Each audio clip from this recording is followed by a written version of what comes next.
Hey everybody, how's it going? Hope you're having a lovely day. So a few months ago, here at Fulu Foundation, we came out with a bounty program for people who are able to free certain devices from their digital restrictions that have been placed in the manufacturer in an unfair way. One example was Echelon bikes. You used to be able to use Echelon bikes with any sort of exercise application that you want when you bought the bike. They sent out a firmware update without telling the user this is part of the firmware update that disabled your ability to use third-party applications. And by the way, if you want to use their application and their entire system, then there's a subscription fee for that.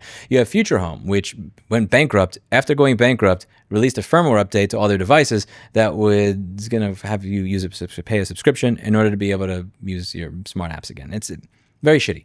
So what we did is we released a bounty program where if somebody comes out with code that gets around this, that allows you to get back access to what you bought and paid for after the manufacturer's taken it away, we will pay you. And I've wanted to release this program in a more structured way because many of you have been clamoring for it, and I understand why.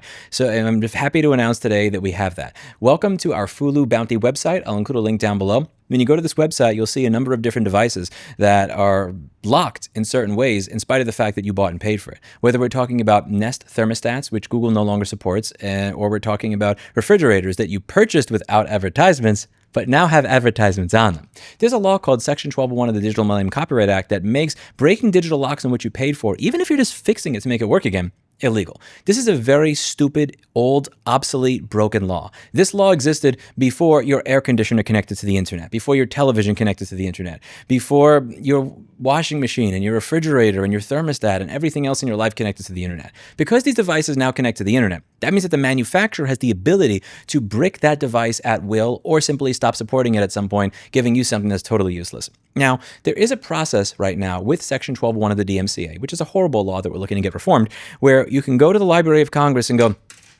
"Please, sir, may we have an exemption for repair? So if I fix something, I don't go to federal prison for 3 to 5 years. Please let me fix my Xbox."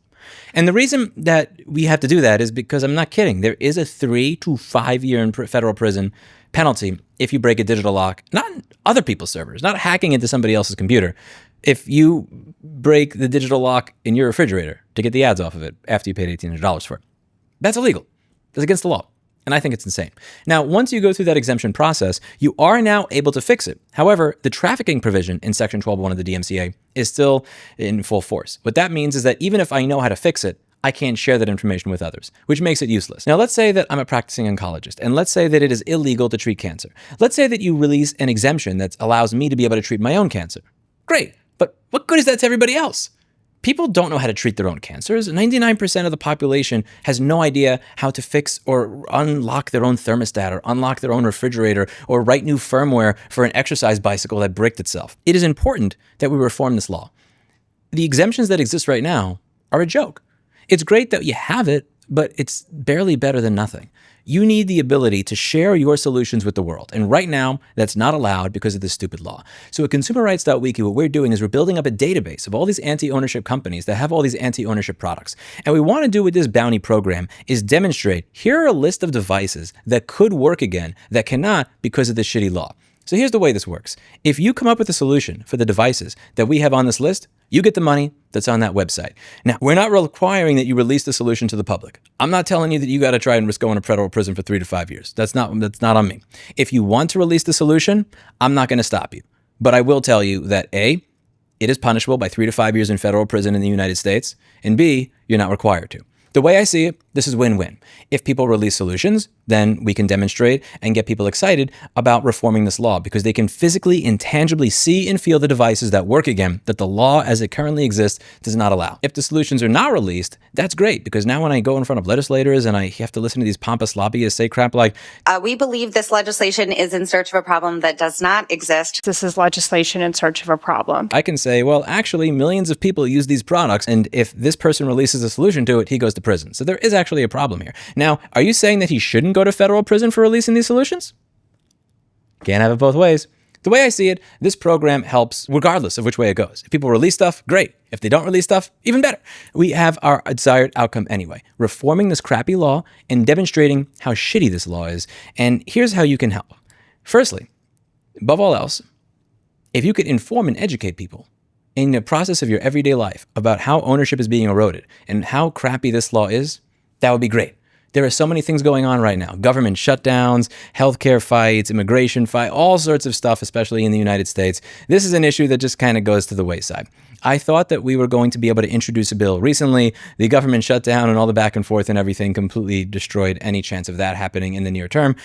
But what we do need to do before we even get to that point is have a public education campaign where people understand just how toxic and harmful Section 1201 of the DMCA is, and how this old, obsolete law that was released like 15 years or so before BlackBerry was born, back before any of our devices connected to the internet, back before you had a wireless router in your house, back before many of you even had dial-up, is destroying people's ability to fix and use and work on their own devices today. That requires a public education campaign. That requires that when a judge is looking at this case, that his nephew or great-grandson runs up to him and says, "Did you know X, Y, and Z about the refrigerator and this and that and the other?" and bombards him with reasons that he should care about this case and not give some sort of canned response that is what the Hollywood and the movie industry wanted them. Next up is, if you would like to contribute to make these bounties higher, you're welcome to. That's the point of this website. So if you see that we're giving out $5,000 or $10,000 or $15,000 and you think we should be giving out more, you can donate, and you can choose the bounties to which you're donating to. So you're not donating money into a general fund. You're donating money for the person who solves this particular bounty. So if this guy gets the ads off the Samsung fridge, I want my money to go to that guy. And we're going to keep track of it in an internal ledger, and it's public so that you can see what the bounties are and how much people have contributed to each individual bounty. So some people have said, listen, I don't think $5,000 or $20,000 is enough for this. And if you don't think it's enough for it, you're worth $10 billion. You could throw in your own money into it. I won't say no.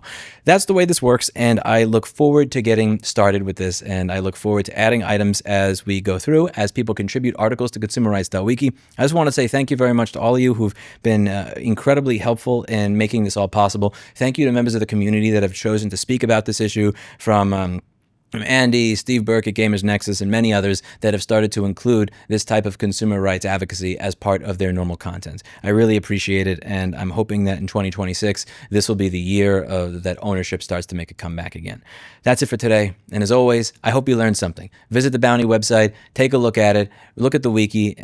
You're always welcome to add articles to the wiki if you think that there are devices that we have missed. I'll leave a link for that down below, including all the information on how to contribute to the wiki, and I really appreciate it. None of this would be possible without you. All these opportunities. Remember, Clippies together, strong. And that's what this is about. Like, I have the opportunity to push back where I can. I'm going to try every step of the way. Thank you for making it possible. I'll see you in the next video. Bye now. We also have the duty not to infringe the IP rights in the process. It is, in fact, the manufacturers who have the relevant rights, not consumers.